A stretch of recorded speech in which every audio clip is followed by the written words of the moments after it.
Morning class, how are you all? Chalo, today we are going to start with 6.3 topic, that is animal tissue. Yesterday we learned about simple and complex tissues in plant. When we breathe, we can actually feel the movement of our chest. How do these body parts move? For this we have specialized cells called muscles. Muscle cells. The contraction and relaxation of these cells results in the movement. अभी हमारे heart को हम feel करना चाहते थे. अभी heart आपने देखा होगा, है ना, वो ऐसे सिकुड़ता है, फैलता है, सिकुड़ता है, फैलता है, सिकुड़ता है, फैलता है, यूँ होता रहता है. अभी मूवमेंट करने के लिए उसके अंदर इलास्टिसिटी होनी चाहिए ना. कॉन्ट्रैक्ट होता. अभी हाथ देखो, मेरे को मोड़ना है यूँ, तो ये किसकी मदद से मोड़ा जा रहा है मेरा हाथ? ये तो हड्डियाँ हैं.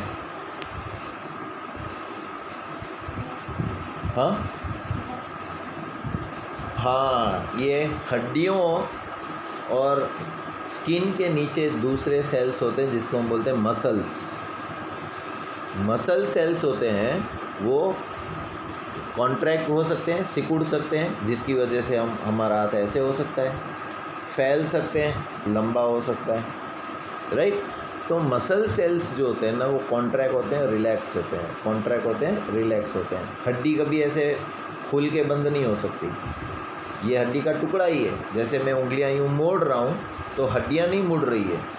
ये हड्डी का इतना ही टुकड़ा है, ये दूसरा टुकड़ा है और ये तीसरा टुकड़ा है. अब ये तीन टुकड़ों को जोड़े हुए जो है वो मसल्स हैं.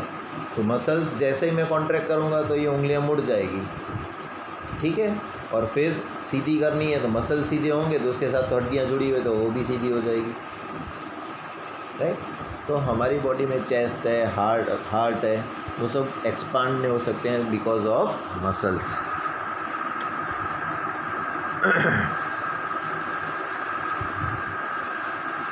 During breathing, we inhale oxygen. Where does this oxygen go? It is absorbed in the lungs and then it is transported to all the body cells through the blood. Then why would cells need oxygen? The function of mitochondria we studied earlier provide a clue to this question. Blood flows and carries various substances from one part of the body to the other part. For example, it carries oxygen and food to all the cells. It also collects the waste from all the parts of the body and carries them to liver and kidney for disposal. For blood and muscles are both examples of tissues found in our body. On the basis of the function they perform, we can think of different types of animal tissues such as epithelial tissue, connective tissue, muscular tissue and nervous tissue. Blood is a type of connective tissue and muscle forms the muscular tissue. अभी जैसे plants में आपने देखा कि xylem and phloem दो tissue है. एक पूरे प्लांट को खाना पहुंचाता है, एक प्लांट में से दूसरे नीचे ले आता है, फ्लोएम. उसी तरह हम जब सांस लेते हैं, ऑक्सीजन लेते हैं, है ना, तो ऑक्सीजन कहाँ तक जाता है? लंग्स तक जाता है. लंग्स जो होता है वो स्पंज होता है ना, स्पंज आपने देखा होगा, गद्दा. स्पंज का गद्दा कैसे होता है? उसको पानी कहीं गिरा है, गद्दे को रख दो उसके ऊपर, तो वो पानी को पूरा सोख लेगा, है ना. उसी तरह हमारे लंग्स जो होते हैं ना, वो ऑक्सीजन जो गया ना उसको सोख लेंगे पूरा, ठीक है. अब वो सोखने के बाद ऑक्सीजन जो है प्योर फॉर्म में नीचे उसके ब्लड में मिल जाएगा. अभी ब्लड जो है वो कनेक्टिव टिश्यू है. आप कहीं पर भी ब्लेड मारो बॉडी में या कुछ भी खरोच लगे तो क्या निकलता है? खून निकलता है. मतलब ब्लड ऐसी चीज़ है जो बॉडी में हर जगह पर मौजूद है. वो मौजूद नहीं है, वो सर्कुलेट होती रहती है. और दो किस्म के ब्लड होते हैं, एक होता है गंदा खून और एक होता है साफ़ खून. कैसा होता है? एक होता है गंदा खून और एक होता है साफ खून। अभी हमने जो खाना खाया, एप्पल खाया, उसके अंदर प्रोटीन है। अभी प्रोटीन किसको चाहिए? बॉडी के कुछ एक मसल्स को, कुछ एक सेल्स को प्रोटीन चाहिए। ठीक है। विटामिन ए किसको चाहिए? आँख को चाहिए, है ना। जिसको विटामिन ए की कमी होगी उसको नंबर आ जाएंगे, आँख कमज़ोर हो जाएगी, नज़र कमज़ोर हो जाएगी, राइट। तो विटामिन ए आँख को चाहिए। आपने खाना खाया एप्पल, उसमें विटामिन ए निकला। अभी वो कैसे सब्ज़ी वाले नहीं होते, चिल्लाते रहते हैं। एक सब्ज़ी वाले के पास सिर्फ एक ही सब्ज़ी होती है और एक सब्ज़ी वाले के पास पूरा भरा पड़ा रहता है। टमाटर भी होंगे, कैबेज भी होगी, ब्रिंजल भी होगा, दूधी भी होगी। तो भाई जिसको जो चाहिए, ऐसे नहीं कि मेरे पास आना तो आपको सब खरीदना है। वो आया उसको ब्रिंजल चाहिए, ले जा ब्रिंजल। वो आया उसको टोमेटो चाहिए, ले जा भाई टोमेटो। वो आया उसको गोभी चाहिए, तो ले जा भाई गोभी। तो ब्लड में सारे चीज़ें जो है, vitamin A, B, C, D, E, जो भी है, प्रोटीन, मिनरल, सब होते हैं ब्लड में, मिक्स होते हैं। जो हमने खाना खाया, डाइजेस्ट हुआ, वो सब ब्लड में मिलेगा। ब्लड पूरी बॉडी में घूमता रहता है। अभी ऊपर जाएगा vitamin A, vitamin A, vitamin A किसको चाहिए? वो ट्रेन में कैसे आते हैं बोलने, पैसेंजर्स पूरा डब्बा भरा रहता है, चाय चाय चाय चाय चाय चाय चाय। तो जिसको चाय पीनी बोले भैया मुझे चाय दो। तो ब्लड पूरी बॉडी में ऐसे जाएगा, vitamin A, vitamin A, vitamin A. तो आँख बोलेगी हाँ मुझे दो, ठीक। विटामिन के, तो स्किन बोलेगी मुझे दो। बोलता नहीं है, मतलब साथ में लेके जाता है, जिसको जो चाहिए वो ले लेता है, राइट। जिसको जो चाहिए वो ले लेगा, फिर आगे बढ़ेगा। अगेन हाथ को कुछ चाहिए, हाथ ले लेगा। पैर में जाएगा, पैर को कुछ चाहिए, ले लेगा। अभी हम जो खाना खाते हैं, है ना, उसको कुछ ना कुछ चाहिए। हम लोग जो खाना खाते हैं उसका वेस्ट बनता है ना। तो हम वेस्ट फेंक के आते हैं बॉडी में से बाहर, जमा नहीं रखते हैं। तो हमारे अलग अलग ऑर्गन्स जो होते हैं ना, वो भी विटामिन ए तो ले लिया जितना चाहिए था, फिर उसका वेस्ट बना। तो वो क्या करेगा? तो साथ ही साथ ब्लड जाएगा तो उसमें फेंक देगा, तो वो ब्लड में बह जाएगा। फिर हाथ के पास गया, हाथ को क्या चाहिए था? प्रोटीन चाहिए था। उसका जो वेस्ट निकला उसने फेंक दिया, राइट। तो एक ब्लड जो है, जाइलम कैसे नीचे से ऊपर ले जाता है, तो एक ब्लड जो है जिसको जो चाहिए वो देता जाता है। एंड तक पहुंचेगा, खाली हो गया, क्योंकि मैं जितना सामान लाया था सब बिक गया मेरा। तो बिक ही जाएगा ना, क्योंकि सबको कुछ ना कुछ तो चाहिए ही होता है पूरी बॉडी में। अब वो ब्लड खाली हो गया। अब आपने देखा होगा कि ट्रक वाले जो होते हैं, है ना, या स्कूल की बस है अपनी, समझ लो कि यहाँ से नर्सरी वालों को ले आई, ठीक है। अभी नर्सरी वाले बच्चे तो उतार दिए, लेकिन 1 to 8 वाले घर जाने के लिए तैयार हो गए। तो 1 to 8 वाले बैठ गए, वो उनको छोड़ने चली गई, राइट। तो कैसे खाली नहीं जाती है, आती है, एक को लेके दूसरे को लेके चली जाती है। तो ब्लड जो है सबको देते देते आ गया, सब दे दिया, अब खाली हो गया, राइट। अभी जो गंदगी है वो भी ब्लड में फेंकी जाएगी और ब्लड वापस हार्ट तक ले आएगा। हार्ट जो है पूरे ब्लड को साफ़ कर देगा। जैसे ही हार्ट साफ खून भेजेगा तो सारी चीज़ें फिर उसमें टपक टपक टपक के पूरी बॉडी तक जाएगी। मतलब ये कंटिन्यूस प्रोसेस चलता रहता है। अच्छी चीज़ें आती हैं, ख़राब चीज़ ले जाता है, अच्छी चीज़ें ले आता है, ख़राब चीज़ें ले जाता है, राइट। तो ये भी एक कनेक्टिव टिश्यू का काम करता है ब्लड हमारे अंदर, बॉडी के अंदर। तो उसमें पहला आता है एपिथेलियल टिश्यू। द कवरिंग और protective tissue in the animal body are epithelial tissue. जो कवरिंग होती है, फ्रूट का कैसे कोई कवर होता है, अभी पोटैटो है, सबसे पतली छाल पोटैटो की होती है ना, एकदम ट्रांसपेरेंट जैसी होती है। अगर जब तक वो स्किन पड़ी हुई है, या अदरक, आदू, ये नेचुरल चीज़ें देखते हैं तो ही पढ़ने का मज़ा आता है। आदू की स्किन एकदम पतली होती है। टोमेटो आपने देखा है, टोमेटो की स्किन भी एकदम पतली होती है।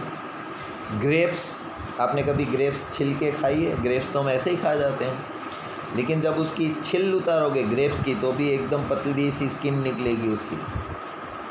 अंडरस्टूड? और सबसे मोटी स्किन किसकी होती है? हाँ, वाटरमेलन और कद्दू, है ना, ये मोटी स्किन होती है उसकी, राइट।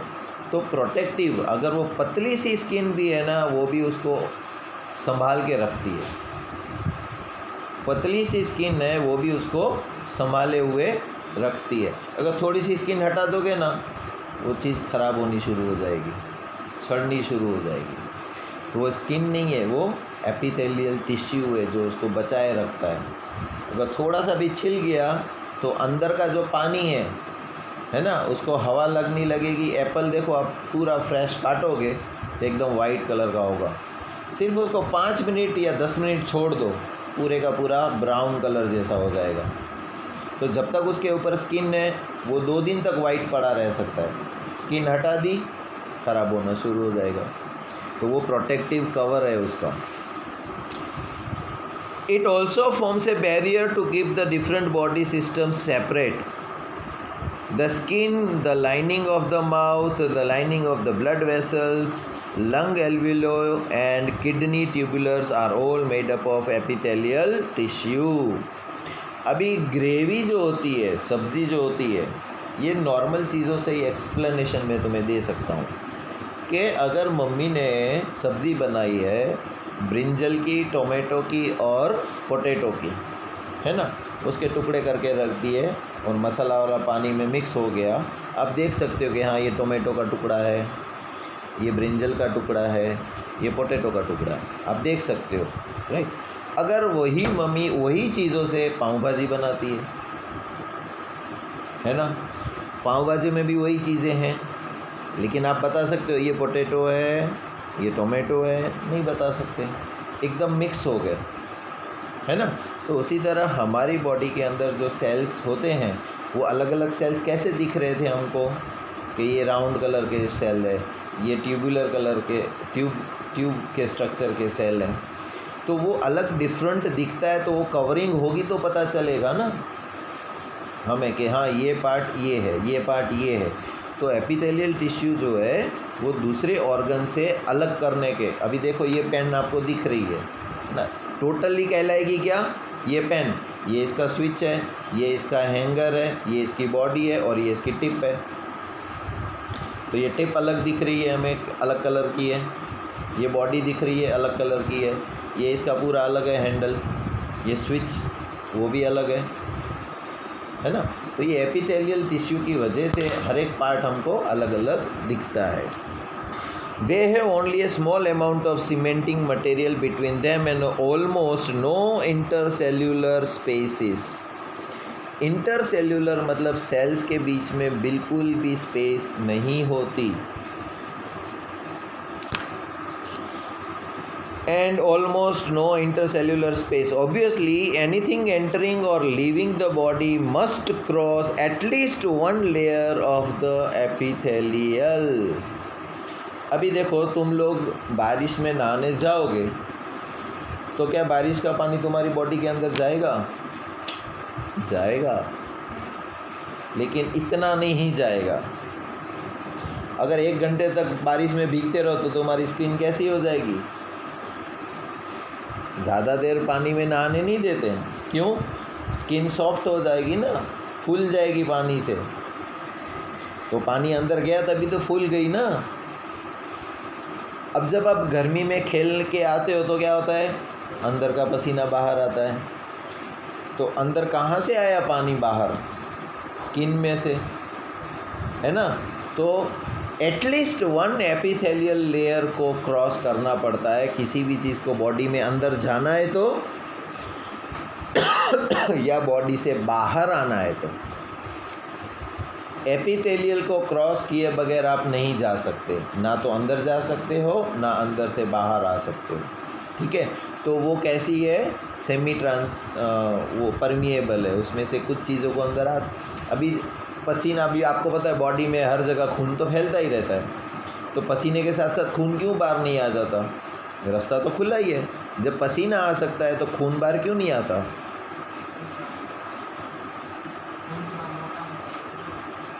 उसको परमिएबल, उसको परमिशन नहीं है।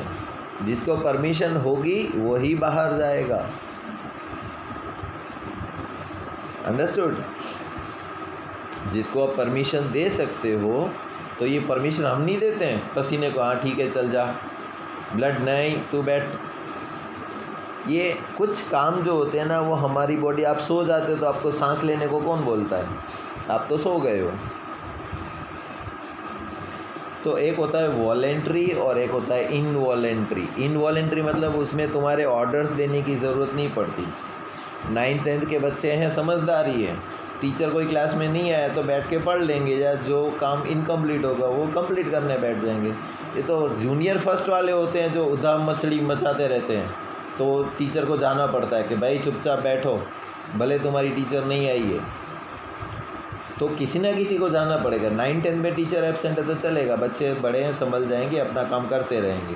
तो वो इनवॉलेंट्री है, बोलना नहीं पड़ता। 1st-2nd वाले वॉलेंट्री है। तो कुछ एक मसल्स हमारी बॉडी में भी ऐसे होते हैं, पसीना जो है उसको हमको बोलना नहीं पड़ता बाहर निकल, अपने आप निकल जाएगा। ब्लड को नहीं बोलना पड़ेगा तू मत निकलना, वो समझ जाएगा मेरे को नहीं जाना है छोड़ के।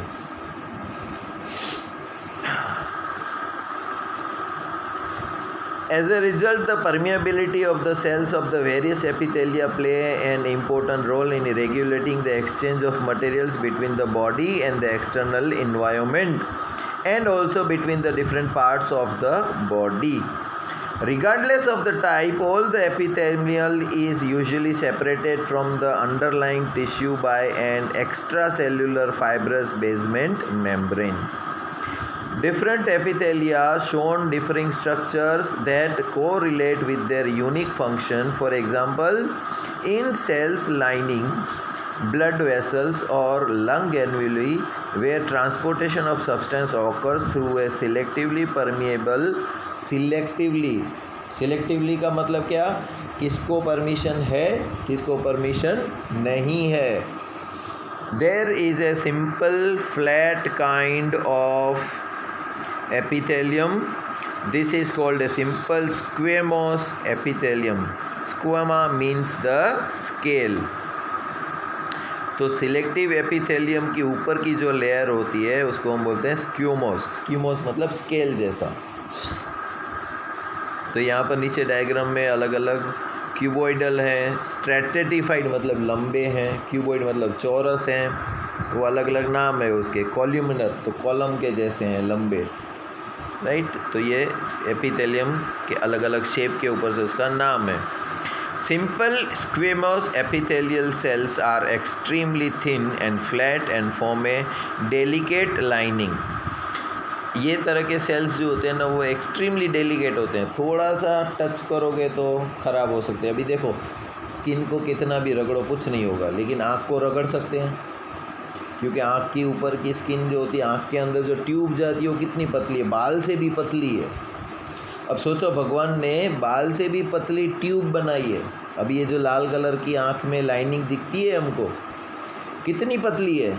वो पतली सिर्फ लाइन नहीं है, उसके अंदर छेद है, उसके अंदर से तो ब्लड जाता है। जब फ्री टाइम मैंने डिलीट कर दिया, शायद एक वीडियो था मेरे पास,